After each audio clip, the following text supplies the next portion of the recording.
Time management by doctor Sudhir Dikshit. खंड 2 समय के सर्वश्रेष्ठ उपयोग के 30 सिद्धांत, जिसमें से आज हम पढ़ेंगे समय के सर्वश्रेष्ठ उपयोग का 15वां सिद्धांत। भावी लाभ के लिए वर्तमान में त्याग करें।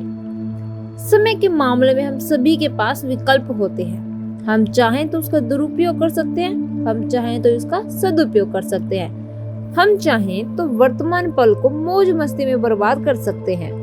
हम चाहें तो वर्तमान पल को सुनहरे भविष्य की सीढ़ी बना सकते हैं। हम चाहें तो आलस में आकर न्यूनतम काम करके अधिकतम आराम कर सकते हैं। हम चाहें तो आलस में आकर न्यूनतम काम करके अधिकतम आराम कर सकते हैं। हम चाहें तो कर्मठता से अधिकतम काम करके अपने समय का निवेश कर सकते हैं। हर सफल व्यक्ति भावी लाभ के लिए वर्तमान समय का निवेश करता है। जिस तरह कंपनियां भावी सफलता के लिए पूंजी का निवेश करती है, उसी तरह व्यक्ति भावी सफलता के लिए समय का निवेश करता है।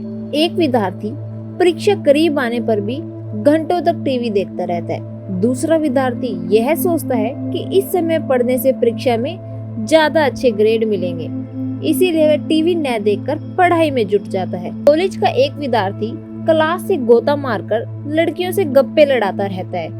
दूसरा विद्यार्थी क्लास में मन लगाकर पढ़ाई करता है।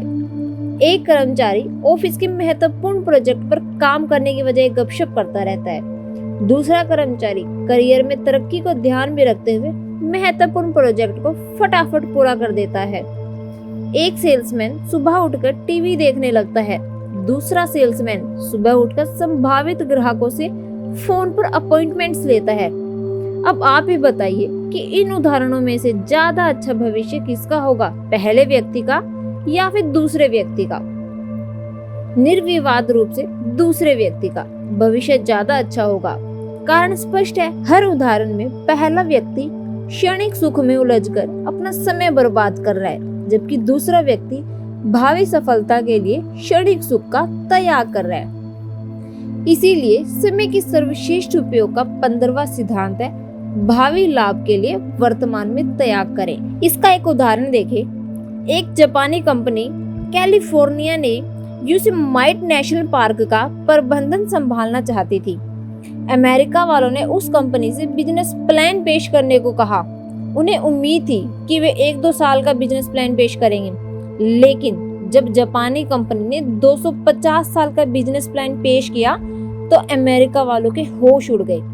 अमेरिका के लोग अगली तिमाही या अगले साल के बारे में सोच रहे थे, जबकि जापानी कंपनी दीर्घकालीन भविष्य के बारे में सोच रही थी।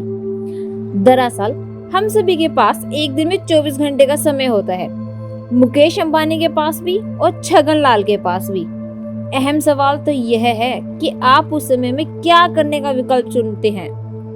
यह इस बात से तय होता है कि आपके लिए क्या महत्वपूर्ण है, क्षणिक सुख या भावी सफलता। किसी बच्चे के लिए खेलना कूदना महत्वपूर्ण है, इसीलिए वह 6 घंटे तक पतंग उड़ाता है और 4 घंटे तक टीवी देखता है। दूसरे बच्चों के लिए कक्षा में अव्वल आना महत्वपूर्ण होता है, इसीलिए वह 10 घंटे पढ़ता है। इसी तरह एक सेल्समैन क्षणिक सुख की खातिर टीवी पर क्रिकेट मैच देखता रहता है, जबकि दूसरे सेल्समैन के लिए भविष्य का दीर्घकालीन आनंद महत्वपूर्ण होता है। इसीलिए वह वर्तमान समय का आपका भविष्य इस बात पर निर्भर करता है कि आप कौन सा विकल्प चुनते हैं, वर्तमान क्षणिक आनंद का या भावी दीर्घकालीन सुख का। अब आपके लिए एक थॉट है, कल से सभी फूल आज के बीजों से ही पैदा होंगे।